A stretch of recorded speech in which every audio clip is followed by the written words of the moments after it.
Hi, I'm Randy Altman with Post Perspective. We're here at Siggraph 2016, and I've got James and Scott from Google Spotlight Stories, and they're going to talk to us about a VR project, a 2D VR project called Pearl. So, who wants to start?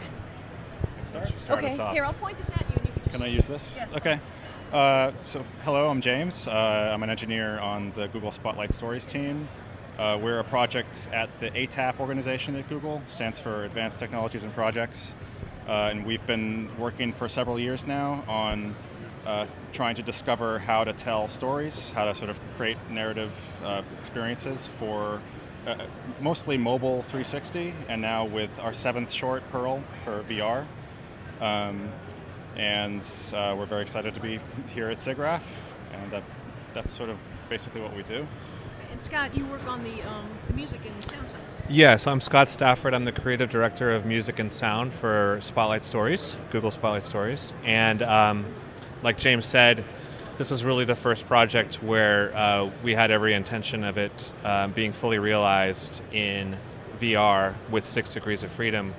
But we also worked on 4 other versions of the exact same story. So it was really interesting to have the opportunity to do a theatrical version, a version for Mobile 360, a version for YouTube 360, and a version now for the Vive, which we're still working on, but which required really different approaches for each just to make it work. So we tried not to do just sort of a thoughtless port of each, but actually spend time, how could we make this such that it could only be told in this way?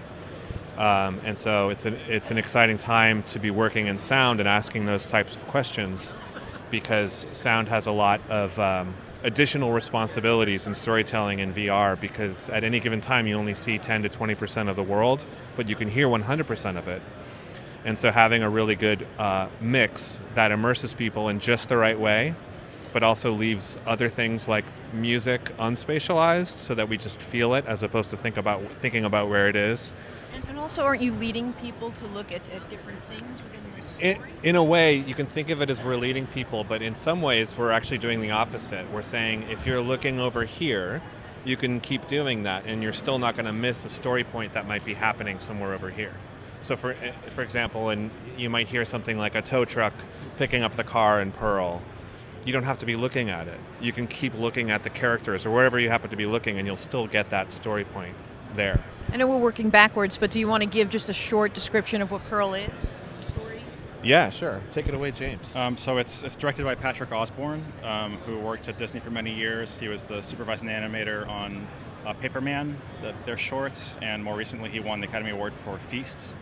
And so the story itself, he's much more articulate about it, but it's a story about a father and a daughter. The father is a street musician, and the two of them sort of live in their car, in the dad's car, as the daughter is a child and kind of grows up. And the story is about how you pass on not just sort of material things and experiences to like the car itself, or like the guitar, or even like the songwriting, but it's sort of passing along the entire dream of being a songwriter. As the daughter grows up, she becomes a musician herself. And in a way, the song, the whole story is based and structured on a song that had to be written at the same time as story, which was interesting. But the song actually goes from the father to the daughter, who makes it her own towards the end of the film. It's really beautiful. And it's a nice story. And I don't know if you guys could talk about what's next in the series. Any other projects? Sure. So Pearl is, I think, as James said, it's the 7th Spotlight story. We are just finishing up an 8th called Rain or Shine, which should be coming out pretty soon. That was done with Nexus, which is a studio in the UK. Yeah, we worked last year. We had the pleasure of working with 2 studios in England, Aardman and Nexus, and they each did a Spotlight story. So that's the next thing coming out. Where can people find the content? In several places. We have applications on the iOS App Store and on the Android Google Play Store. You can also see a number of our shows in the YouTube for Android app. We actually have our rendering engine, which is our own. We don't use sort of an off-the-shelf rendering package. It's our own stack. It's integrated into the YouTube app. So if you go to our playlist, the Google Spotlight Stories playlist on YouTube, you'll see a list of shows, including Pearl, that you can play interactively, rendered in real time in that app. In YouTube. In YouTube. Yeah. Yep. Very cool. James, Scott, thank you so much for coming by. Thank you. Take care. Thank you.